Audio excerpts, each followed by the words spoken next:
Sa pinakadulong bahagi ng isang tahimik na baryo ay may nakatayong maliit na kubong yari sa pinagtagpi-tagping yero at lumang kahoy. Ngunit nang dumating ang malakas na bagyo ilang buwan na ang nakalipas, tuluyan itong gumuho. Simula noon, wala nang matatawag na tahanan si Aling Sion. 70 taong gulang na siya. Baloktot na ang kanyang likod, kulubot ang kanyang mga palad, at mabagal na ang kanyang paglalakad. Gayunman, araw-araw pa rin siyang bumabangon bago sumikat ang araw upang mangalakal ng mga bote, plastik, karton at lata. Iyon lamang ang paraan niya upang may maipambili ng kaunting pagkain. Kung minsan ay sapat ang kanyang kinikita para sa isang pirasong tinapay at isang basong mainit na kape. Ngunit mas madalas na tubig lamang ang kanyang laman ng tiyan habang naghihintay na matapos ang maghapon. Wala na siyang asawa. Matagal na itong namayapa dahil sa karamdaman. Ang nag-iisang anak naman niya ay umalis maraming taon na ang nakalipas upang humanap ng magandang buhay sa malayong lugar. Mula noon ay hindi na ito muling nagpakita o nagpadala man lamang ng balita. Kaya si Aling Sion ay namuhay ng mag-isa. Tuwing gabi, natutulog siya sa ilalim ng lumang waiting shed sa gilid ng kalsada. Isang lumang karton ang nagsisilbing higaan at isang manipis na kumot ang kanyang panangga sa malamig na hangin. Sa umaga, lagi siyang nakangiti sa mga taong dumaraan. "Magandang umaga po," bati niya. May ilan nang ngumingiti rin. Ngunit marami ang hindi siya pinapansin. May mga batang natatawa sa kanyang maruming damit.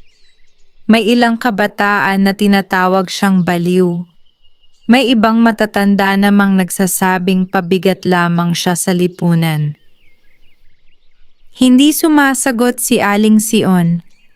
Sa halip ay ipinagpapatuloy niya ang pamumulot ng mga itinapong bagay. Naniniwala siyang hindi nasusukat ang pagkatao sa yaman o ganda ng kasuotan. Isang mainit na tanghali, halos mawalan siya ng malay sa sobrang gutom. 2 araw na siyang walang maayos na pagkain. Umupo siya sa lilim ng isang malaking puno. Napapikit siya habang hinihimas ang kanyang tiyan. "Salamat pa rin, Panginoon," mahina niyang bulong. "Kahit mahirap ang buhay, humihinga pa rin ako." Makalipas ang ilang sandali ay may batang babae na lumapit.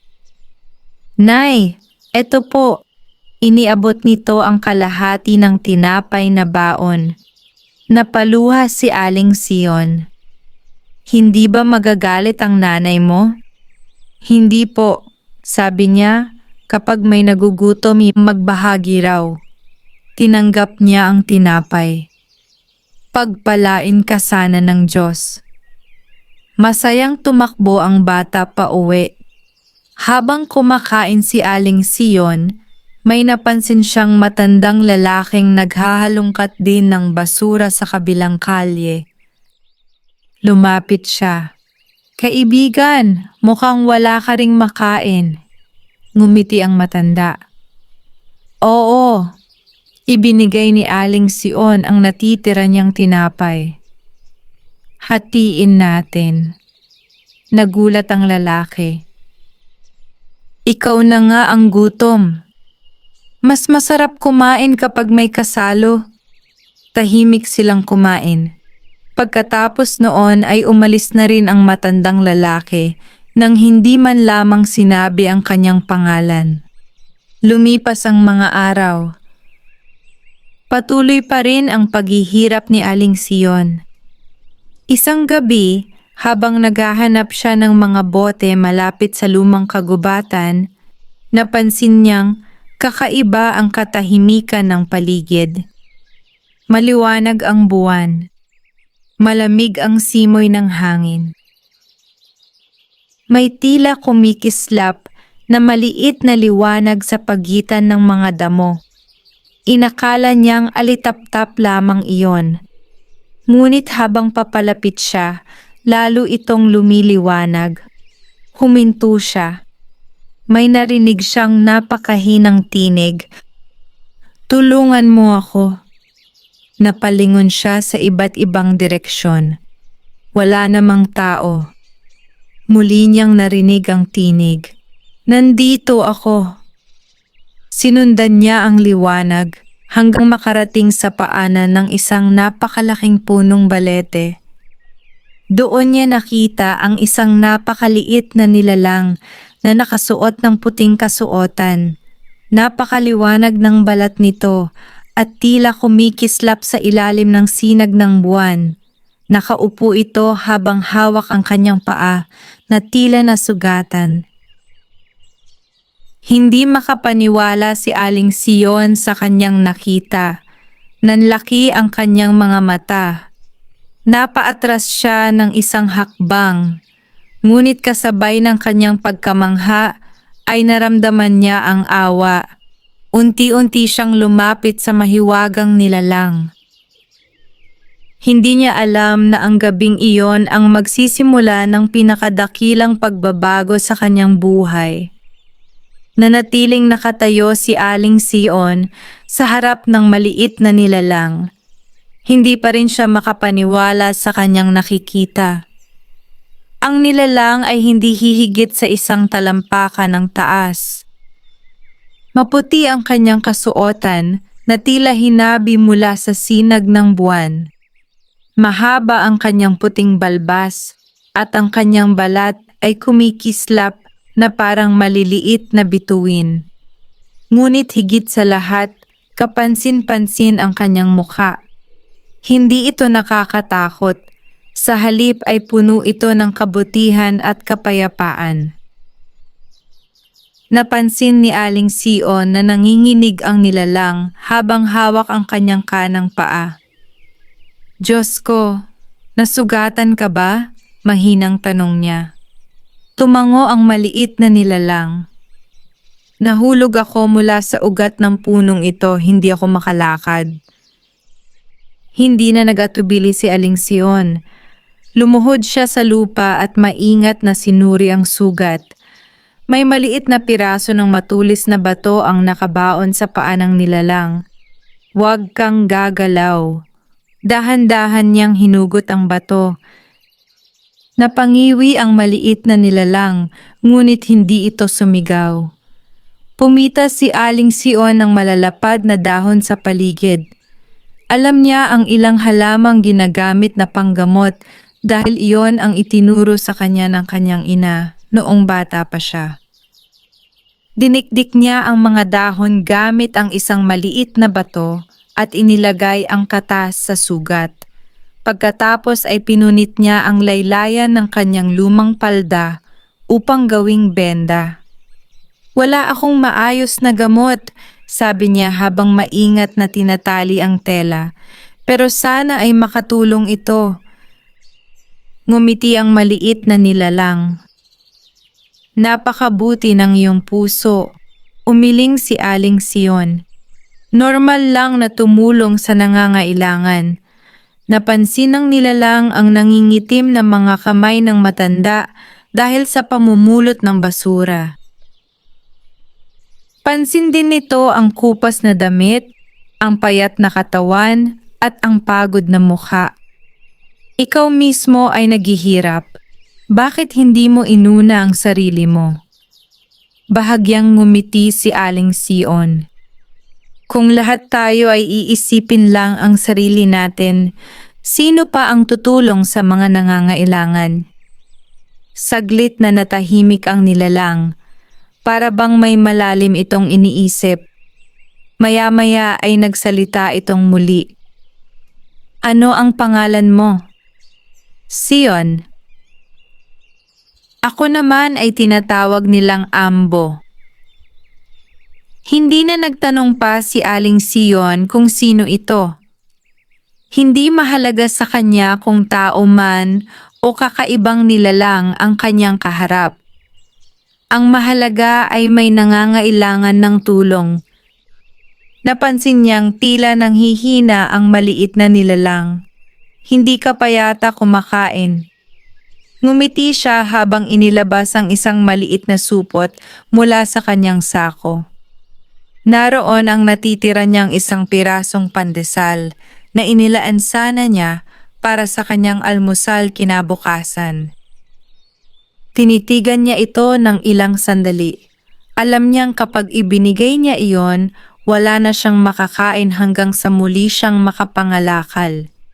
Ngunit wala siyang pag-aalinlangan. Hinati niya ang pandesal. Iniabot niya ang mas malaking bahagi sa maliit na nilalang. Kain ka muna, nagulat si Ambo. Iyan na lamang ang pagkain mo. Ayos lang. Hindi ka ba magugutom? Ngumiti si Aling Sion. Sanay na ako. Hindi napigilan ng maliit na nilalang ang mapaluha. Marahan nitong tinanggap ang tinapay. Tahimik silang kumain sa ilalim ng punong balete habang ang malamig na hangin ay humahaplos sa kanilang mga mukha. Maya-maya ay nagsalita si Ambo. Maraming tao ang napadadaan dito. Oo. Ngunit ikaw lamang ang tumigil. Siguro dahil nakita kitang nangangailangan. May ilan pang nakakita sa akin. Bakit hindi sila tumulong? Dahil akala nila isa lamang akong kakaibang hayop. Napabuntong hininga si Aling Sion. Masakit isipin iyon. Tumango ang maliit na nilalang. Ngunit ngayon ay napatunayan kong may mabubuti pa ring tao. Unti-unting gumaling ang sugat nito. Makalipas ang ilang minuto ay nakatayo na muli ito. Marahan itong naglakad. Mukhang maayos na ang kanyang paa. Salamat sa iyo. Walang anuman. Humarap si Aling Sion upang pulutin muli ang kanyang sako. Hindi pa ako tapos mamulot. Kailangan kong makabenta bukas. Biglang nagsalita si Ambo. Sion? Lumingon siya. Magkikita pa tayong muli. Ngumiti lamang ang matanda. Ingat ka! Naglakad na siya palayo sa kagubatan nang hindi alam na nakatingin pa rin sa kanya ang maliit na nilalang. Makalipas ang ilang sandali ay unti-unting lumiwanag ang buong paligid. Nagningning ang mga ugat ng punong balete. Nagsimulang lumitaw ang maliliit na ilaw na parang mga bituin na sumasayaw sa hangin. Mula sa likuran ng mga puno ay lumabas ang marami pang puting duwende. Sabay-sabay silang yumuko kay Ambo. Pinuno, nakita na po ba ninyo ang taong may tunay na mabuting puso? Ngumiti si Ambo habang nakatingin sa direksyong nilakaran ni Aling Sion. Oo, iyon ang babaeng handang ibigay ang huli niyang pagkain kahit siya mismo ay gutom. Tunay siyang karapat-dapat. Nagliwanag ang kanyang mga mata. Panahon na upang suklian ang kanyang kabutihan. Hindi alam ni Aling Sion na sa kanyang pag-uwi sa waiting shed upang muling matulog sa ibabaw ng lumang karton, isang himala ang tahimik nang inihahanda ng mga puting duwende para sa kanya. Madilim pa lamang nang magising si Aling Sion sa ilalim ng lumang waiting shed. Ang manipis niyang kumot ay bahagyang nabasa ng hamog sa magdamag. Dahan-dahan siyang bumangon at iniunat ang kanyang nananakit na likod. Salamat Panginoon, mahina niyang bulong. May panibagong araw na naman. Kinuha niya ang kanyang lumang sako at nagsimulang maglakad patungo sa palengke.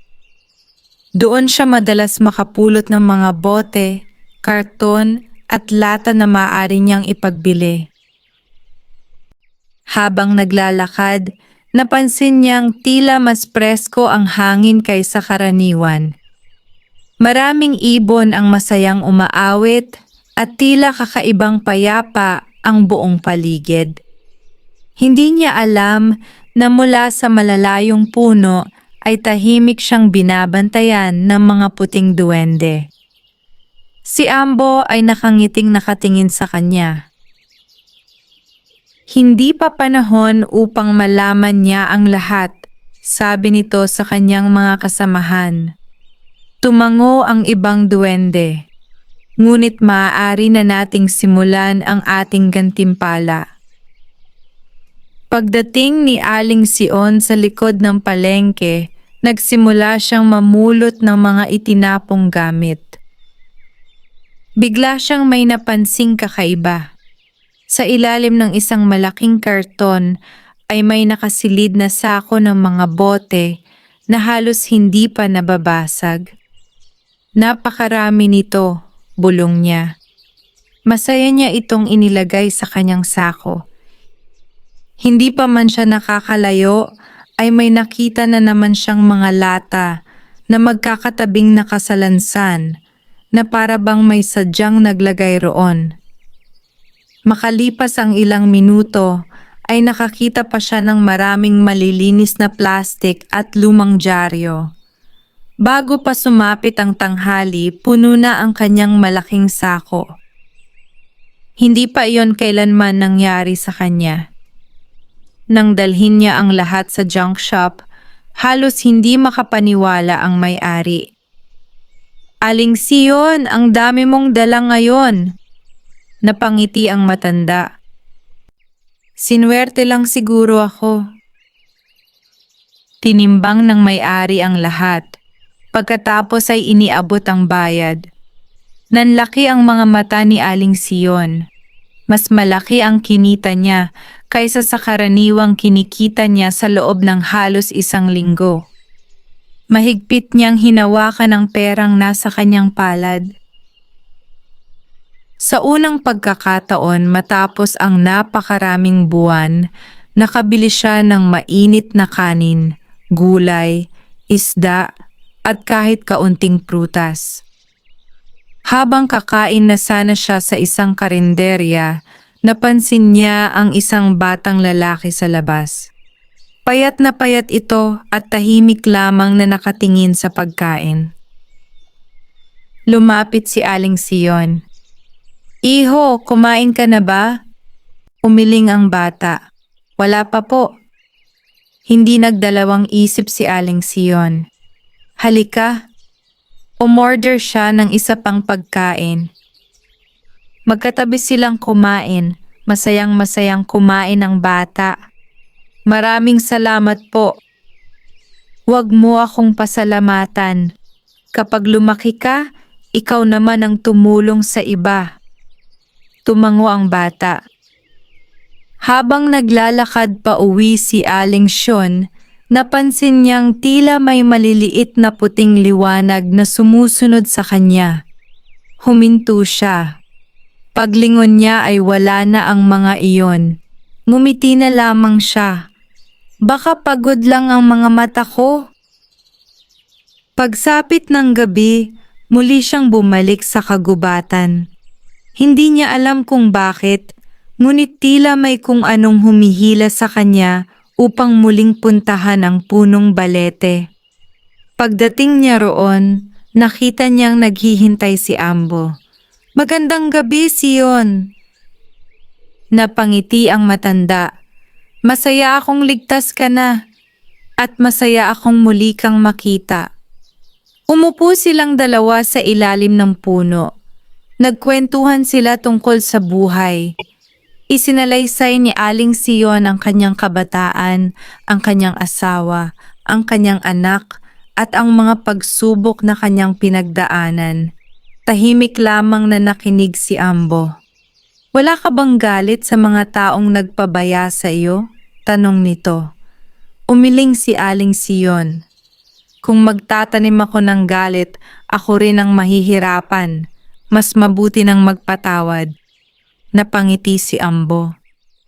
Tunay ngang kakaiba ang puso mo. Bago umalis si Aling Sean, may iniabot si Ambo. Isa iyong maliit na puting butil na kumikinang na parang perlas. Ibaon mo ito sa tabi ng lugar kung saan ka natutulog. Ano ito? Isang simpleng regalo. Hindi na nagtanong pa si Aling Sion. Maingat niyang inilagay ang maliit na butil sa bulsa ng kanyang lumang damit. Pagdating niya sa waiting shed, hinukay niya ang kaunting lupa sa tabi nito at ibinaon ang mahiwagang butil. Pagkatapos ay natulog siya.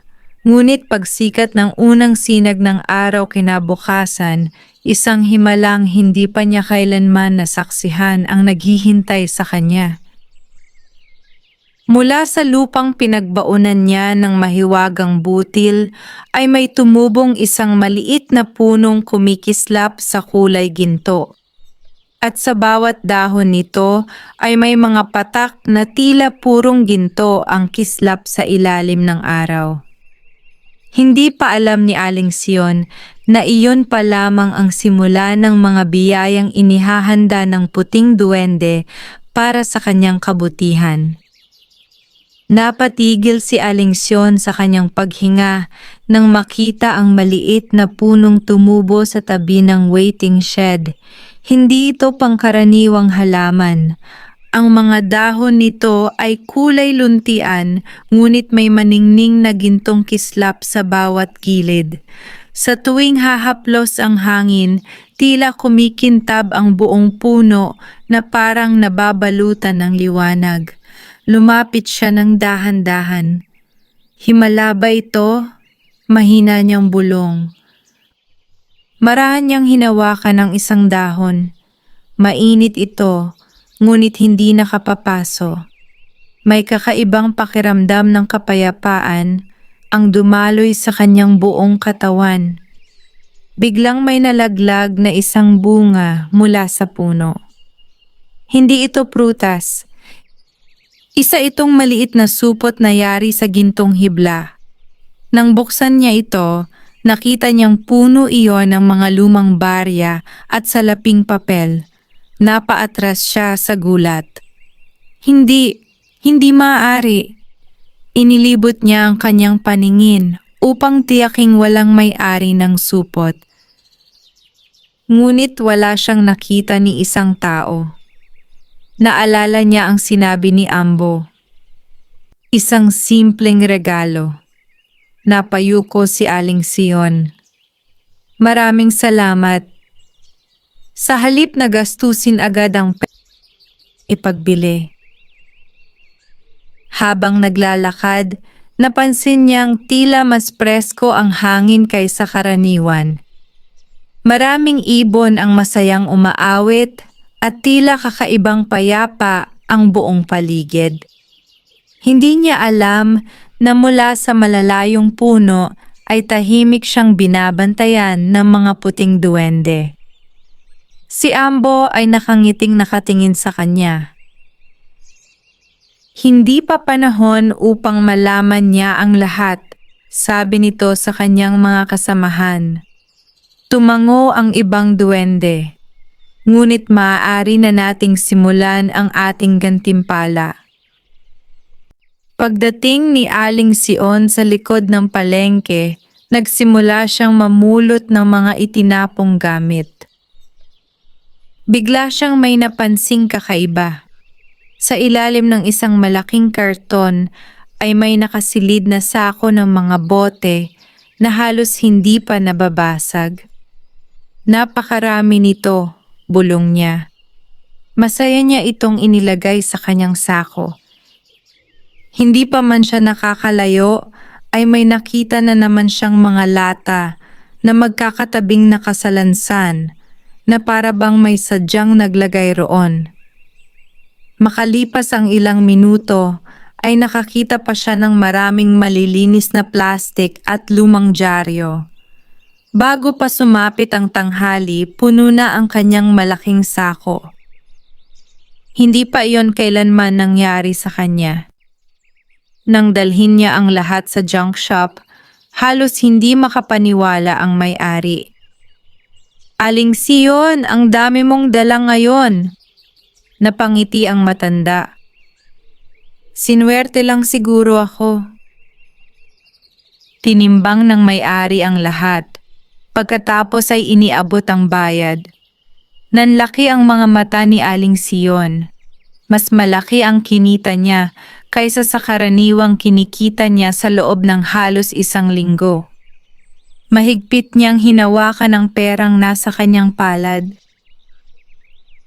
Sa unang pagkakataon matapos ang napakaraming buwan, nakabili siya ng mainit na kanin, gulay, isda, at kahit kaunting prutas. Habang kakain na sana siya sa isang karinderya, napansin niya ang isang batang lalaki sa labas. Payat na payat ito at tahimik lamang na nakatingin sa pagkain. Lumapit si Aling Siyon. "Iho, kumain ka na ba?" Umiling ang bata. "Wala pa po." Hindi nagdalawang isip si Aling Siyon. "Halika." Umorder siya ng isa pang pagkain. Magkatabi silang kumain, masayang-masayang kumain ang bata. "Maraming salamat po." "Huwag mo akong pasalamatan. Kapag lumaki ka, ikaw naman ang tumulong sa iba." Tumango ang bata. Habang naglalakad pa uwi si Aling Siyon, napansin niyang tila may maliliit na puting liwanag na sumusunod sa kanya. Huminto siya. Paglingon niya ay wala na ang mga iyon. Ngumiti na lamang siya. "Baka pagod lang ang mga mata ko." Pagsapit ng umupo silang dalawa sa ilalim ng puno. Nagkwentuhan sila tungkol sa buhay. Isinalaysay ni Aling Siyon ang kanyang kabataan, ang kanyang asawa, ang kanyang anak, at ang mga pagsubok na kanyang pinagdaanan. Tahimik lamang na nakinig si Ambo. "Wala ka bang galit sa mga taong nagpabaya sa iyo?" tanong nito. Umiling si Aling Siyon. "Kung magtatanim ako ng galit, ako rin ang mahihirapan. Mas mabuti nang magpatawad." Napangiti si Ambo. "Tunay ngang kakaiba ang puso mo." Bago umalis si Aling Siyon, may iniabot si Ambo. Isa iyong maliit na puting butil na kumikinang na parang perlas. "Ibaon mo ito sa tabi ng lugar kung saan ka natutulog." "Ano ito?" "Isang simpleng regalo." Hindi na nagtanong pa si Aling Siyon. Maingat niyang inilagay ang maliit na butil sa bulsa ng kanyang lumang damit. Pagdating niya sa waiting shed, hinukay niya ang kaunting lupa sa tabi nito at ibinaon ang mahiwagang butil. Pagkatapos ay natulog siya.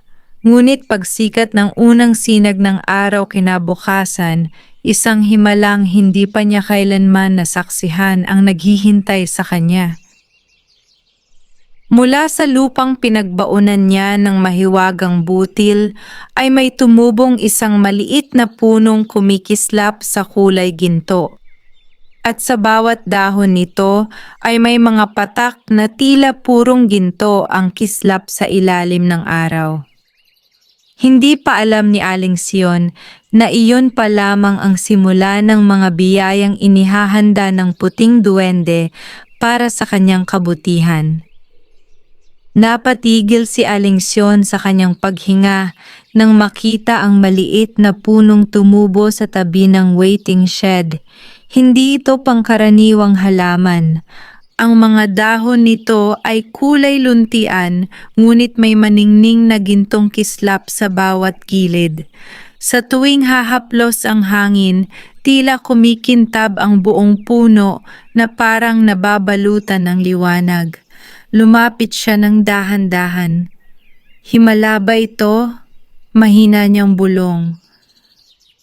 Marahan niyang hinawakan ang isang dahon. Mainit ito, ngunit hindi nakapapaso. May kakaibang pakiramdam ng kapayapaan ang dumaloy sa kanyang buong katawan. Biglang may nalaglag na isang bunga mula sa puno. Hindi ito prutas. Isa itong maliit na supot na yari sa gintong hibla. Nang buksan niya ito, nakita niyang puno iyon ng mga lumang barya at salaping papel. Napaatras siya sa gulat. Hindi maaari. Inilibot niya ang kanyang paningin upang tiyaking walang may-ari ng supot. Ngunit wala siyang nakita ni isang tao. Naalala niya ang sinabi ni Ambo. Isang simpleng regalo. Napayuko si Aling Sion. Maraming salamat. Sa halip na gastusin agad ang pera, bumili lamang siya ng sapat na pagkain, bagong tsinelas at ilang malilinis na damit. Ang natitira ay itinago niya ng maayos. Habang pauwi, napansin niyang may isang matandang lalaki na nakaupo sa gilid ng kalsada.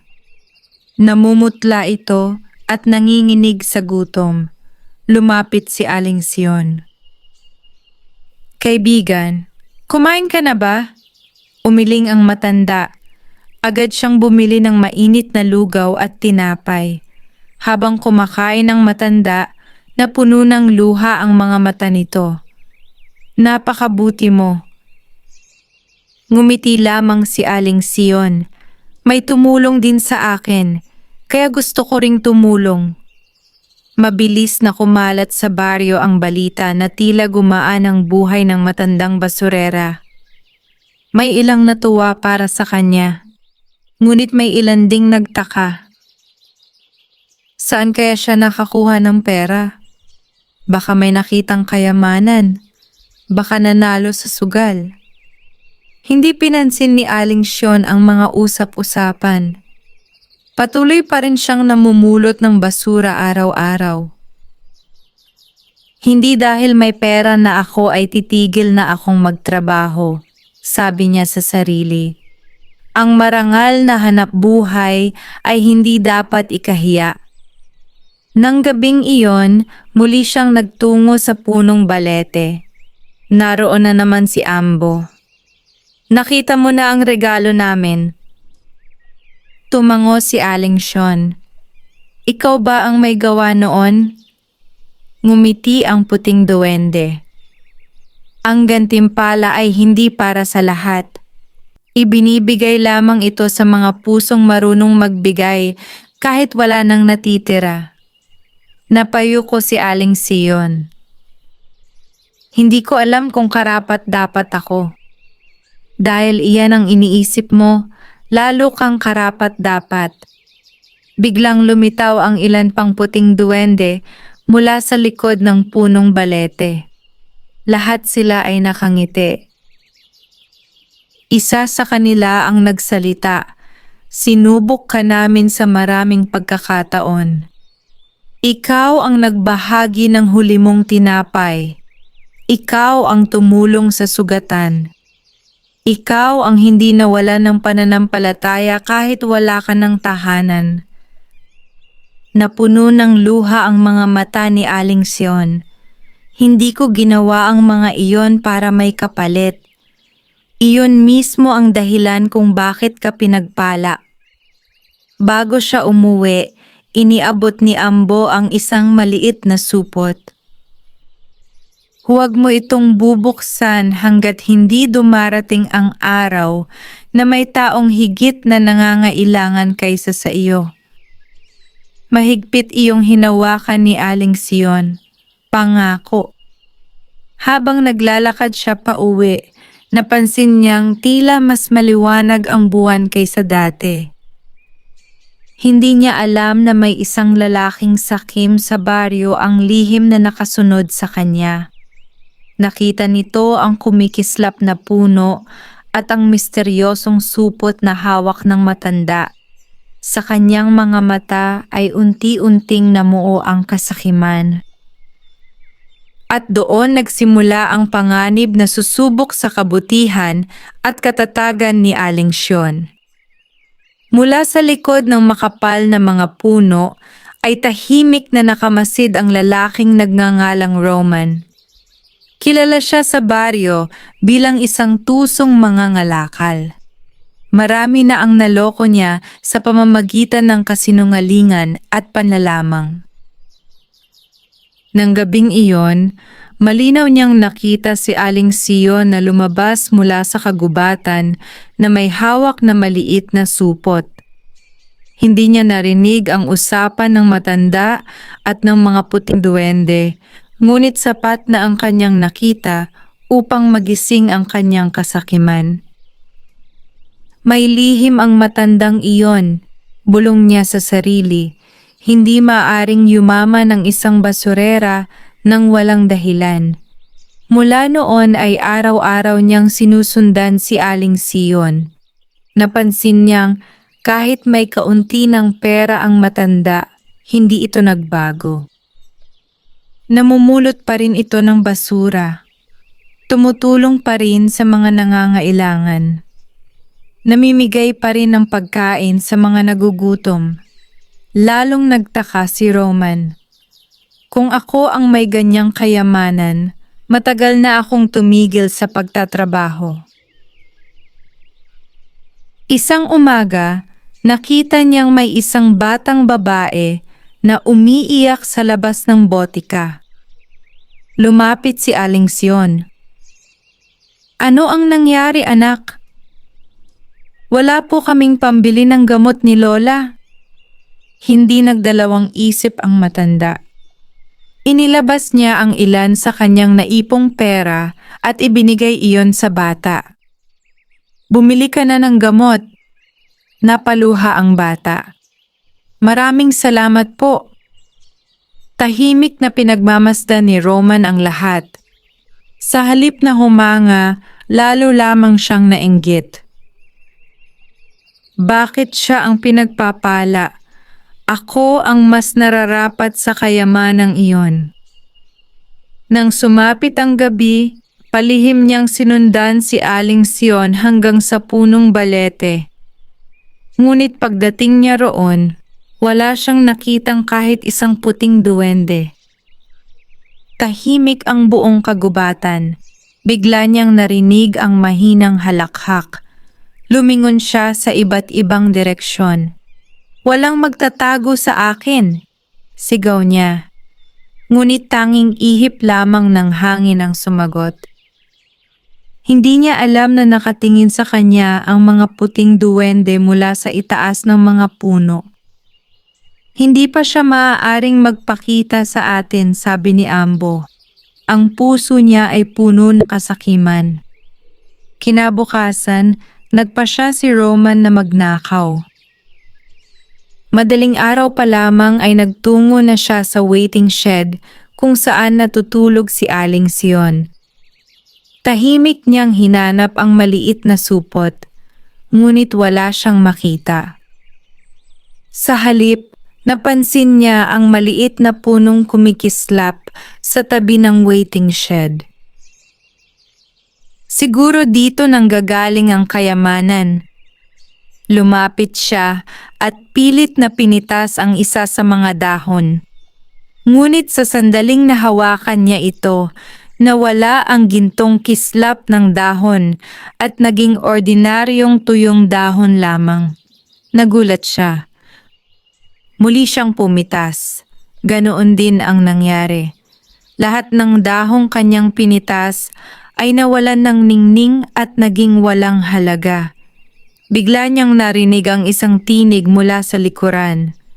Ang biyaya ay hindi maaaring nakawin. Mabilis siyang lumingon. Naroon si Ambo. Nakatayo ang maliit na puting duwende habang nakatingin sa kanya. Nanlaki ang mga mata ni Roman. "Totoo pala kayo!" Tumango si Ambo. "Totoo rin ang kabutihan." "Tulungan ninyo akong yumaman," umiling ang puting duwende. "Ang kayamanan ay hindi ibinibigay sa pusong sakim." Nagalit si Roman. "Kung ayaw ninyo, puputulin ko ang punong ito." Hinugot niya ang kanyang maliit na palakol. Ngunit bago pa niya maitaas iyon, biglang umihip ang napakalakas na hangin. Umikot ang mga tuyong dahon sa paligid niya. Nawala sa kanyang mga kamay ang palakol. Napaupo siya sa lupa sa sobrang takot. Unti-unting lumitaw ang 12-dosenang puting duwende sa paligid ng punong balete. Tahimik lamang silang nakatingin sa kanya. "Wala kaming nais na masama sa iyo," sabi ni Ambo. "Ngunit tandaan mo ito, ang kayamanang ipinagkakaloob sa mabuting puso ay hindi kailanman mapapasa kamay ng taong puno ng kasakiman." Napayuko si Roman. Hindi siya nakapagsalita. Habang papalayo siya sa kagubatan, nagsimula siyang mag-isip sa lahat ng kanyang ginawa sa buhay. Samantala, walang kaalam-alam si Aling Sion sa nangyari. Patuloy lamang siyang namuhay ng may kababaang loob, hindi alam na ang kabutihan niya ay hindi lamang nagdadala ng biyaya sa kanyang sarili, kundi unti-unti ring nagbabago sa puso ng mga taong nakapaligid sa kanya. Ngunit may mas malaking pagsubok pang darating. Isang pagsubok na susukat kung hanggang saan ang kanyang kabutihan at pananampalataya. Lumipas ang ilang linggo, at unti-unting gumaan ang buhay ni Aling Sion. Hindi na siya nagugutom tulad ng dati. Nakabili na rin siya ng maliit na kubong yari sa kahoy sa gilid ng baryo. Hindi man ito magarbo, para sa kanya ay isa na itong malaking biyaya. Ngunit hindi nagbago ang kanyang puso. Araw-araw pa rin siyang bumabangon ng maaga upang mamulot ng mga bote, plastik at lata. Ang mga kapitbahay ay madalas na nagtatanong, "Aling Sion, bakit ka pa nagtatrabaho? May bahay ka na at hindi ka na naghihirap." Ngumingiti lamang siya. Ang pagpapala ay hindi dahilan upang maging tamad.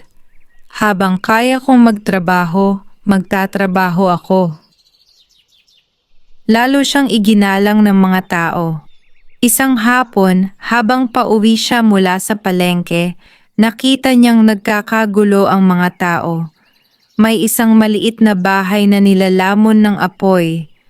May umiiyak na babae sa labas. Anak ko, naiwan sa loob!" Nagkatinginan ang mga tao. Takot silang pumasok dahil malakas na ang apoy. Hindi nag-atubili si Aling Sion.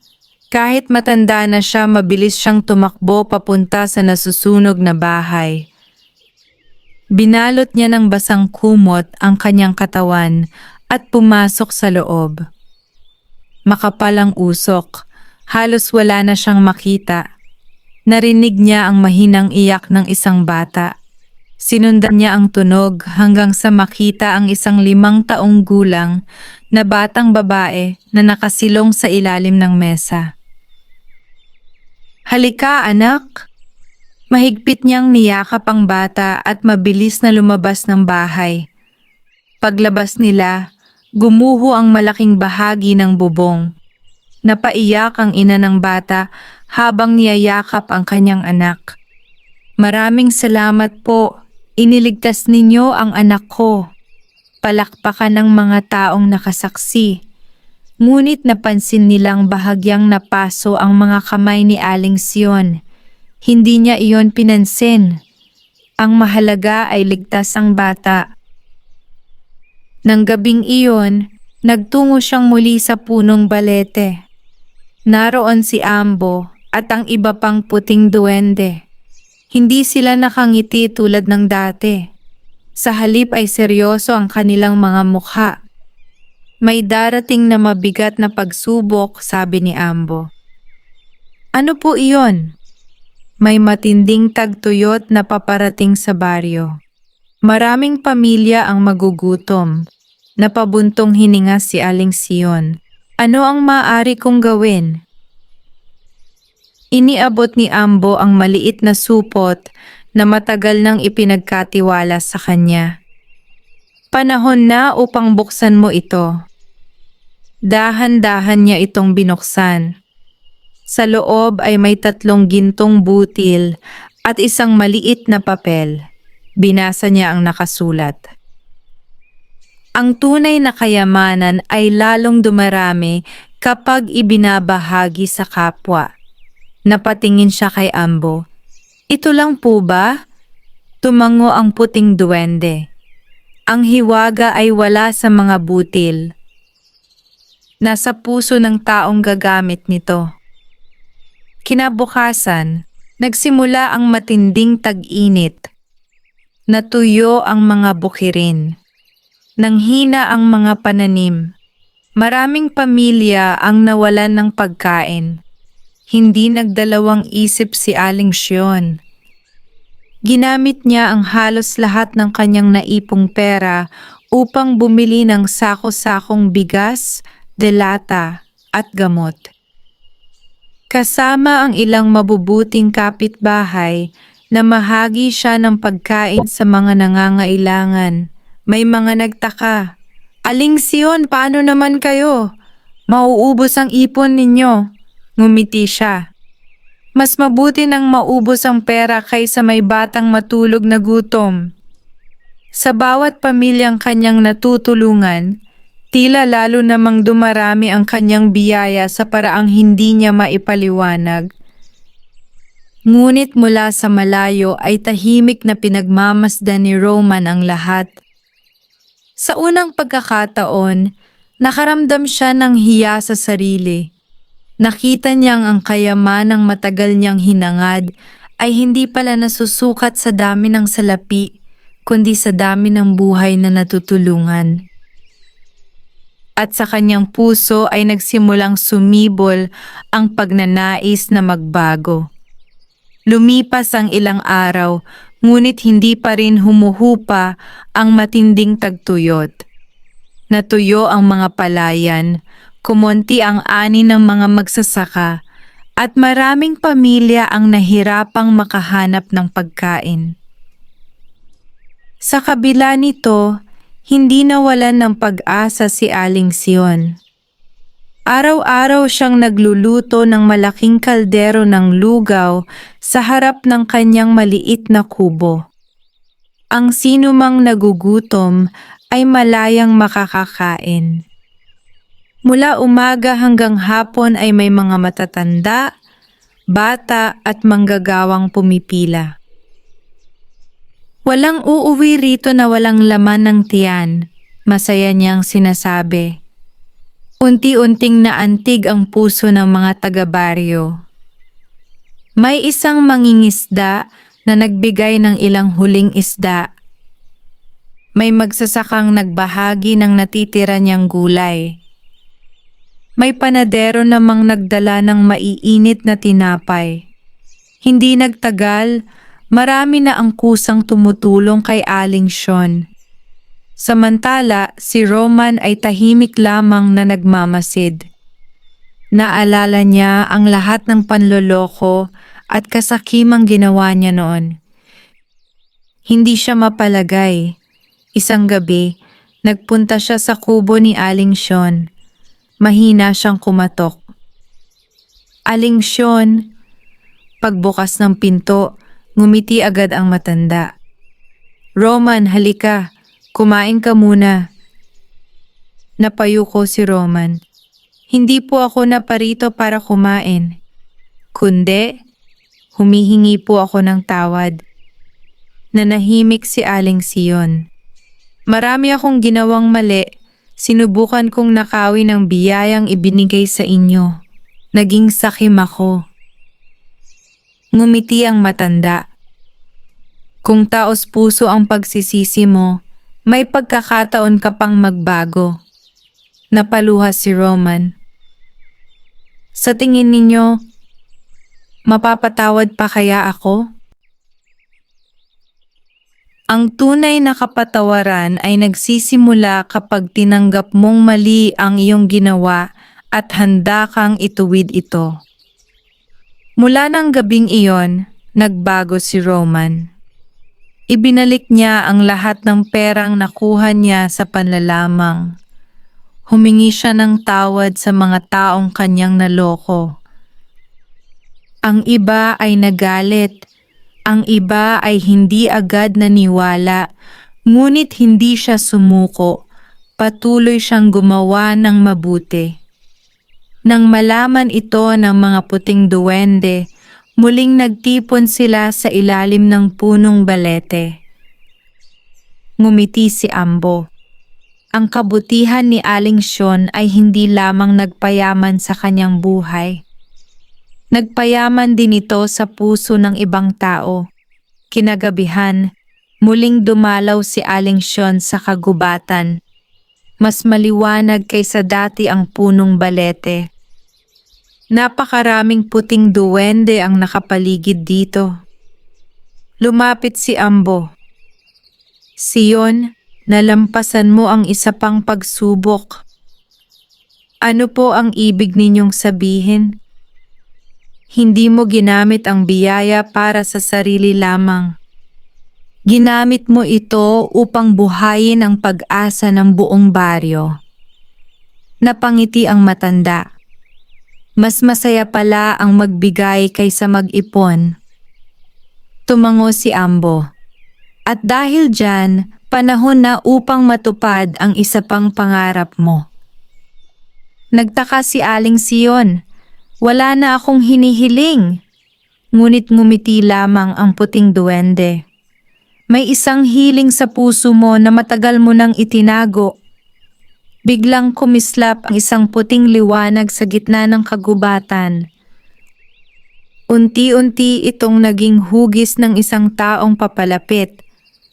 Habang lumilinaw ang anyo nito, nagsimulang bumilis ang tibok ng puso ni Aling Sion. Hindi siya makapaniwala sa kanyang nasasaksihan. Ang taong papalapit ay tila pamilyar na pamilyar sa kanyang alaala. Napaluha siya. Hindi maaari. At doon niya nakita ang isang lalaking matagal na niyang hinihintay at ipinagdarasal na muling makita ang kanyang nag-iisang anak. Nanginginig ang mga kamay ni Aling Sion habang nakatitig sa lalaking dahan-dahang lumalapit sa ilalim ng punong balete. Hindi siya makapaniwala. Sa loob ng maraming taon, gabi-gabi niyang ipinagdarasal na sana ay makita niyang muli ang kanyang nag-iisang anak. Maraming ulit siyang umasa. At marami ring ulit na nasaktan nang walang dumating. Ngunit ngayong gabi, naroon ito sa kanyang harapan. Inay, mahina ngunit malinaw ang tinig ng lalaki. Napaluha si Aling Sion. Ben! Mabilis siyang lumapit at niyakap ang kanyang anak ng mahigpit. Pareho silang umiiyak. Maraming taon ang lumipas, ngunit hindi nawala ang pagmamahal ng isang ina. Anak, buhay ka. Oo, inay. Bakit ngayon ka lang bumalik? Napayuko si Ben. Patawarin ninyo ako. Huminga siya ng malalim bago nagsalita. Nang umalis ako sa baryo, nangarap akong yumaman upang maiahon ko kayo sa hirap. Ngunit naloko ako ng mga taong pinagkatiwalaan ko. Nawala ang lahat ng ipon ko. Nahiya akong bumalik. Kaya sa halip na umuwi, nagpalipat-lipat ako ng trabaho. Araw-araw kong gustong bumalik, pero natatakot ako makita ang pagkadismaya ninyo. Mahigpit na hinawakan ni Aling Sion ang kanyang mga kamay. Anak, ang isang ina ay hindi naghihintay ng kayamanan. Ang hinihintay ko ay ikaw. Lalong napaiyak si Ben. Lubos akong nagsisisi. Ngumiti si Aling Sion habang pinupunasan ang luha ng kanyang anak. Ang mahalaga ay nakabalik ka. Tahimik na nakamasid sina Ambo at ang iba pang puting duwende. Nakangiti sila. Hindi namin siya pinilit na bumalik, sabi ni Ambo. Binigyan lamang namin siya ng lakas ng loob upang sundin ang tinig ng kanyang puso. Pagkatapos ng gabing iyon, isinama ni Aling Sean si Ben sa kanyang maliit na kubo. Bagamat payak lamang ang kanilang tahanan, napuno naman ito ng tawanan at pagmamahalan. Kinabukasan, nagsimulang magtrabaho si Ben sa baryo. Tinulungan niya ang mga magsasaka sa bukid. Nagkumpuni siya ng mga sirang bahay. Nagbuhat siya ng mga paninda sa palengke. Hindi niya ikinahiya ang anumang marangal na trabaho. Unti-unti niyang nabawi ang tiwala ng mga taong matagal nang naghanap sa kanya. Samantala patuloy pa ring namamahagi ng pagkain si Aling Sion sa mga nangangailangan. Ngayon ay may katuwang na siya. Isang gabi, muling dumalaw sina mag-ina sa punong balete. Lumapit si Ben kay Ambo. Maraming salamat, umiling ang puting duwende. Hindi kami ang dapat mong pasalamatan. Bakit po? Dahil ang pagmamahal ng iyong ina ang nagdala sa iyo pabalik. Napayuko si Ben. Labis ko siyang nasaktan. Lahat ng tao ay nagkakamali. Ngunit ang tunay na matapang ay iyong marunong bumalik at humingi ng tawad. Tumango si Ben. Pangako, hindi ko na muling iiwan si inay. Ngumiti si Ambo. Ngunit bago sila umalis, biglang naging seryoso ang mukha ng pinuno ng mga puting duwende. Sion, lalapit na ang araw na matatapos ang aming misyon. Nagulat ang matanda. Anong ibig ninyong sabihin? May huli pa kaming biyayang ipagkakaloob sa iyo. Pagkatapos noon maaaring hindi na tayo muling magkita. Natahimik si Aling Sion. Nalungkot siya sa kanyang narinig, ngunit ngumiti pa rin siya. Kahit mawala man kayo sa aking paningin, hinding-hindi ko malilimutan ang kabutihang ipinakita ninyo. Ngumiti rin si Ambo. At hindi rin namin malilimutan ang babaeng kahit gutom, walang tahanan, at salat sa buhay ay pinili pa ring maging mabuti. Habang naglalakad pauwi sina Aling Sion at Ben, nagsimulang kumislap ng mas maliwanag kaysa dati ang buong kagubatan. Tila naghahanda ang mga puting duwende para sa kanilang pinakahuling himala, isang himalang tuluyang magbabago sa buhay ni Aling Sean at ng buong baryo. Lumipas ang ilang araw matapos ang sinabi ni Ambo. Hindi nawala sa isip ni Aling Sean ang mga salitang, "Matatapos na ang aming misyon." Sa tuwing sumasapit ang gabi, tumitingin siya sa kagubatan na may halong pananabik at lungkot. Samantala, lalo namang naging masipag si Ben. Kasama niya ang ilang kabataan sa baryo na naglinis ng mga kalsada, nagtanim ng mga puno, at tumulong sa pag-aayos ng mga sirang bahay ng mahihirap. Dahil sa kanilang pagtutulungan, unti-unting naging mas maunlad ang buong baryo. Isang gabi ng kabilugan ng buwan, isang puting paru-paro ang dumapo sa balikat ni Aling Sion. Lumipad ito patungo sa kagubatan. Napangiti siya. Tinatawag na nila ako. Kasama si Ben, nagtungo siya sa punong balete. Pagdating nila, namangha sila sa kanilang nakita. Ang buong paligid ay nababalutan ng maningning na puting liwanag.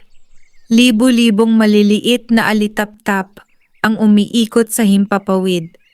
Sa ilalim ng punong balete ay nakatayo si Ambo at ang lahat ng puting duwende. Tahimik silang nakangiti. Lumapit si Ambo. Sion, dumating na ang oras ng aming pamamaalam. Napaluha si Aling Sion. Malulungkot ako kapag wala na kayo. Ngumiti ang pinuno ng mga puting duwende. Hindi kami tunay na nawawala. Habang may taong gumagawa ng kabutihan ng walang hinihintay na kapalit, naroon pa rin ang aming diwa. Pagkatapos ay itinaas ni Ambo ang kanyang maliit na tungkod. Biglang kumislap ang buong kagubatan. Ang mga ugat ng punong balete ay nagsimulang magliwanag. Mula sa lupa ay unti-unting umusbong ang isang napakagandang bukal ng malinaw na tubig. Patuloy itong umagos hanggang makabuo ng maliit na sapa na dumaloy patungo sa baryo. Nagtaka ang mga tao kinabukasan. Ang dating tuyong bukirin ay muling nabasa. Unti-unting bumalik ang sigla ng mga palayan at gulayan. Namulaklak ang mga punong dati halos mamatay. Mas dumami ang ani ng mga magsasaka. Hindi nagtagal, naging kilala ang baryo bilang isa sa pinakamayaman sa ani sa buong lalawigan. Ngunit ang higit na ikinatuwa ni Aling Sion ay hindi ang pagdami ng kayamanan, kundi ang pagbabalik ng pag-asa sa bawat pamilya. Lumapit si Ambo sa kanya sa huling pagkakataon. Sion, salamat sa pagpapatunay na ang tunay na kayamanan ay nasa isang pusong marunong magmahal, magpatawad at magbahagi. Napaluha si Aling Sion. Ako ang dapat magpasalamat. Dahil binigyan ninyo ako ng panibagong buhay. Ngumiti si Ambo. Hindi kami ang nagbigay ng biyaya. Ang iyong kabutihan ang tumawag sa biyaya. Unti-unting nagsimulang magliwanag ang katawan ng lahat ng puting duwende. Isa-isa silang naging maliliit na sinag ng liwanag. Lumipad ang mga ito paitaas hanggang sa mawala sa kalangitan. Tahimik na napaluhod si Aling Sion. Maraming salamat. Mahinang umihip ang hangin. Tila ba may mga tinig na sumasabay rito? Patuloy mong ipasa ang kabutihan. Nang lingunin niya ang punong balete, wala na ang mga puting duwende. Ngunit ang puno ay nanatiling buhay at luntian, na tila isang walang hanggang alaala ng himalang kanyang nasaksihan. Hindi niya alam na may isa pang huling biyayang naghihintay sa kanya. Isang biyayang magbibigay ng ganap na katuparan sa kanyang pangarap at magsisilbing pamana sa mga susunod na salinlahi. Ilang buwan ang lumipas matapos ang pamamaalam ng mga puting duwende. Ang dating baryong sinalanta ng tagtuyot ay naging masigla at maunlad. Luntian na muli ang mga bukirin, umaapaw ang ani ng mga magsasaka at wala ng batang natutulog na gutom. Si Aling Sion ay nanatiling mapagkumbaba. Bagamat kayanan niyang mamuhay ng maginhawa, hindi niya kinalimutan ang kanyang pinagmulan. Tuwing madaling araw ay namumulot pa rin siya ng mga kalat sa paligid ng baryo. Nang tanungin siya ng mga kabataan kung bakit niya ginagawa iyon, ngumiti lamang siya. Ang kalinisan ay tanda ng pagmamahal sa ating tahanan. Walang marangal o mababang trabaho kung ito ay ginagawa ng may katapatan. Dahil sa kanyang halimbawa, maraming kabataan ang nagsimulang maglinis ng kanilang kapaligiran. Ang dating maruming mga daan ay naging malinis at ang baryo ay naging huwaran ng kalinisan at pagtutulungan. Samantala, si Ben ay nagtayo ng isang maliit na hanapbuhay. Sa halip na isipin lamang ang sariling kita, nagbigay siya ng trabaho sa mga byuda, matatanda at mga taong walang mapasukang trabaho. Unti-unting gumanda ang buhay ng maraming pamilya. Sa tulong ng mga mamamayan, nagtayo rin sila ng isang maliit na bahay na pansamantalang matutuluyan ng mga taong nawalan ng tirahan dahil sa sakuna. Nagkaroon din ng libre kusina kung saan maaaring kumain ng sino mang tunay na nangangailangan. Sa harapan ng gusali ay may isang simpleng karatula. Magbigay kung kaya, tumanggap kung kailangan. Iyon ang naging gabay ng buong baryo. Isang gabi, muling nagtungo si Aling Sion sa punong balete. Tahimik ang kagubatan. Wala na ang mga puting duwende. Ngunit nang ilagay niya ang kanyang kamay sa puno, isang banayad na liwanag ang sumilay sa mga dahon. Kasabay nito ang malamig na simoy ng hangin. Napangiti siya. Alam niyang hindi siya nakakalimutan ng kanyang maliliit na kaibigan. Maraming salamat, mahina niyang bulong. Biglang may isang puting bulaklak na nahulog mula sa puno at dumapo sa kanyang palad. Inuwi niya ito at itinanim sa harap ng kanyang kubo. Lumipas ang mga taon. Ang maliit na bulaklak ay naging isang malaking punong namumulaklak tuwing sasapit ang kabilugan ng buwan. Ikinuwento ng matatanda sa mga bata ang alamat ng matandang basurera at ng puting duwending minsang nagbigay ng himala sa isang pusong dalisay. Marami ang nagtangkang hanapin ang mga puting duwende. Ngunit walang sino man ang muling nakakita sa kanila. May nagsasabing lumilitaw lamang sila sa mga taong may tapat na puso. May nagsasabing nagbabantay pa rin sila sa kagubatan. At may naniniwalang nananatili silang kasama ng bawat taong marunong tumulong nang walang hinihintay na kapalit. Pagsapit ng katandaan ni Aling Sion, hindi siya nakilala bilang pinakamayamang babae sa baryo. Sa halip, nakilala siya bilang babaeng may pinakamayamang puso. Sa araw ng kanyang mapayapang pagpanaw, halos buong baryo ang dumalo upang magbigay ng huling paggalang. Maraming umiiyak, maraming nagpapasalamat sapagkat minsan sa kanilang buhay, natulungan sila ng isang matandang basurera na minsan ding nagutom, nawalan ng tahanan, ngunit hindi kailanman nawalan ng kabutihan.